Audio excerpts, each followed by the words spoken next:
안녕하세요. 오늘 여러분과 함께 흥미로운 자료 두 가지 좀 깊이 있게 파보겠습니다. 네. 하나는 그 컨스트럭스라는 곳의 백설인데요. 소프트웨어 전문가 경력 경로 설계에 대한 거고, 네. 체계적인 접근이죠. 다른 하나는 스킬소프트 보고서인데 최신 IT 기술이랑 급여 동향 분석 자료예요. 네. 이건 좀 더 현재 시장 상황을 보여주는 자료고요. 이걸 통해서 특히 기술 분야에서 여러분만의 성장 로드맵 이걸 그릴 때 어떤 기준을 가져가면 좋을지 그 핵심을 좀 찾아보려고 합니다. 바로 시작해 볼까요? 좋습니다. 이 두 자료가 사실 관점은 좀 다른데 그래서 더 재미있는 기준들을 발견할 수 있을 것 같아요. 네. 컨스트럭스 자료 먼저 보면 그 전문가 역량을 세 개의 다리에 비유한 게 딱 기억에 남더라고요. 네. 기술 지식, 비즈니스 도메인 지식. 그리고 마지막 하나가 소프트웨어 베스트 프랙티스 지식. 근데 이게 세 번째 다리가 은근히 좀 소홀해지기 쉽다고 하더라고요. 맞아요. 뭐랄까, 당장 눈앞에 업무 처리하다 보면 그럴 수 있죠. 기술이나 도메인 지식은 프로젝트 하면서 자연스럽게 늘기도 하고요. 그렇죠. 근데 이 베스트 프랙티스라는 건 좀 의식적으로 배우고 체득해야 하는 부분이거든요. 아, 그냥 저절로 되는 게 아니다. 네. 그래서 컨스트럭스는 단편적인 기술만 아는 걸 넘어서 정말 꾸준히 깊이 있게 학습하고 경험을 쌓아야 진짜 전문가가 된다. 이 점을 강조해요. 그 기준을 제시하는 게 프로페셔널 개발 사다리, PDL이라는 거죠. 네, 맞습니다. 예를 들면 요구사항 분석이나 테스팅 같은 구체적인 지식 영역들이 있고 각 영역별로 여러분이 지금 어느 정도 역량 수준에 있는지, 뭐 초급인지 중급인지 이런 걸 파악하게 돕는 거죠. 아, 그래서 다음 목표를 세우기 좋게. 그렇죠. 장기적으로 봤을 때 내 전문성에 빈틈이 없도록 만드는 그런 체계적인 기준을 제시하는 겁니다. 그렇군요. 장기적이고 체계적인 성장 기준. 그런데 이제 스케일소프트 보고서로 넘어가 보면요. 와, 여긴 또 완전히 다른 이야기가 펼쳐지는 것 같아요. 네, 현재 시장의 요구가 확 드러나죠. 특히 AI? 그중에서도 생성형 AI 이야기가 정말 많이 나오잖아요. 네, 거의 모든 기업의 최우선 관심사죠. 근데 재밌는 건 기업들은 엄청 투자하고 싶어 하는데 정작 관련 기술 가진 사람 뽑는 건 제일 어렵다고 하고요. 맞아요. 기술 변화가 너무 빠르니까 교육 프로그램도 사실 따라가기 벅찬 실정이라고 하더라고요. 정말 그렇겠네요. 여기서 또 다른 중요한 로드맵 기준이 나오는 것 같아요.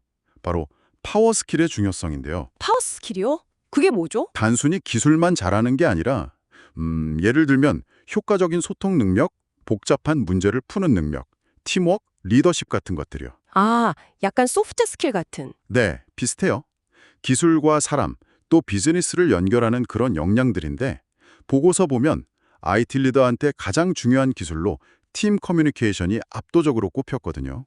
기술 숙련도는 오히려 좀 뒤였고요. 오, 의외인데요. 그러니까 기술 변화에 빨리 적응하면서 동시에 비기술 직군 동료들이나 고객들과 잘 소통하는 능력, 즉 적응성과 소통 능력이 핵심 기준이 된 거죠.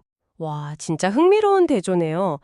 컨스트럭스는 베스트 프랙티스를 기반으로 깊이 파고드는 체계성을 강조하고 스킬 소프트는 AI 같은 최신 기술 트렌드와 파워 스킬, 즉 적응성과 소통을 중요 기준으로 말하고요. 네, 그렇죠. 근데 전문가는 여기서 좀 궁금한 게 생기는데요. 컨스트럭스의 그 체계적인 접근은 아무래도 시간이 좀 걸릴 것 같은데 스킬 소프트가 말하는 AI 변화 속도를 보면 그럴 시간이 현실적으로 있을까요? 이게 좀 충돌하는 요구 아닌가 싶기도 하고요. 정말 날카로운 질문이세요. 많은 분들이 딱 그 지점에서 고민하실 거예요. 그렇죠. 네. 근데 중요한 건 이게 이거 아니면 저거의 문제가 아니라는 거예요. 둘 중 하나를 버리는 게 아니라 이 두 기준을 어떻게 잘 버무릴까? 이걸 고민해야 하는 거죠. 버무린다, 조화시킨다. 네. 단순히 뭐랄까 중간 지점을 찾는 균형이라기보다는 컨스트럭트의 그 체계적인 프레임워크를 일종의 나침판으로 삼는 거죠.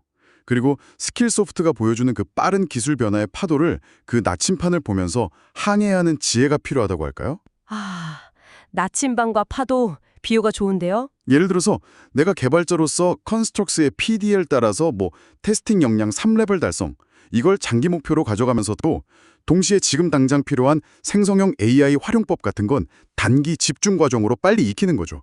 시장 요구에 민첩하게요. 아하, 장기 목표와 단기 대응을 같이 가져가는 거군요. 자격증 같은 것도 여전히 기준이 될 수 있겠고요. 그럼요. 자격증도 내가 어떤 역량을 갖췄는지 보여주는 중요한 기준이죠. 네, 오늘 저희 여러분의 겸은역 로드맵 설정 기준에 대해서 정말 다각도로 살펴봤습니다.